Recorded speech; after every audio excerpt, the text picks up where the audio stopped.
Kung kayo po ay may negosyo, dapat ay meron kang ganito sa inyo pong hapagkainan, sa inyong tahanan or sa inyo pong loob ng inyo pong negosyo. Dahil ito po ay makakatulong upang sa ganon, araw-araw ka na magkaroon ng malaking benta. Proven po ito mga bossing.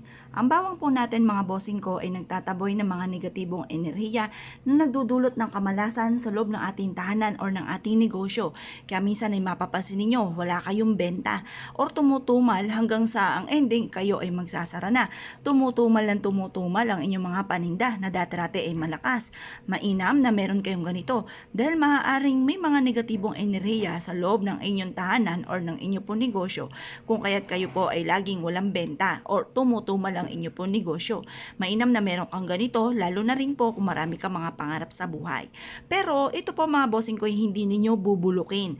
Ito po ay kakainin nyo rin mga bossing. Basta wag lang kayo magpapawala sa inyo pong hapagkainan.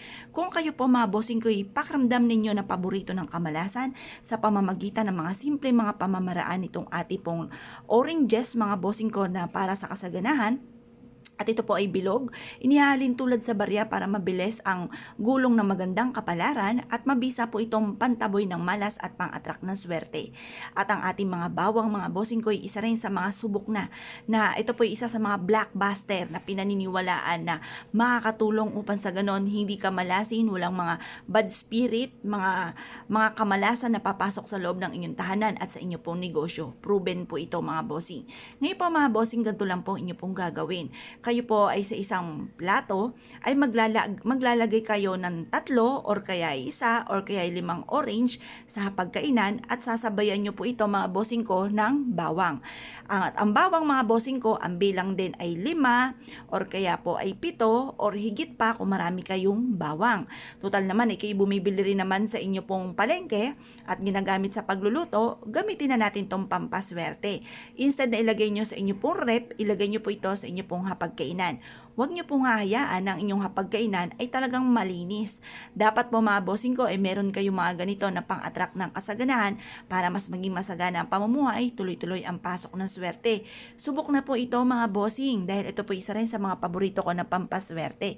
Para po kayo po ay laging maraming benta, laging masagana ang pamumuhay, hahabulin ng swerte, ito po ang inyo pong ilalagay sa inyong hapagkainan. Ito po yung paborito ko rin ng mga pampaswerte. Kasi dati-dati nga po, kagaya na kinukwento ko sa inyo, madaming mga pagsubok, pero dahil lang ginawa ko po ito ay nagtuloy-tuloy ang agos ng swerte at hindi ako makapaniwala sa mga swerteng dumating. Yung hinihiling ko ay simple lamang pero ang dumating ay labis-labis na blessing.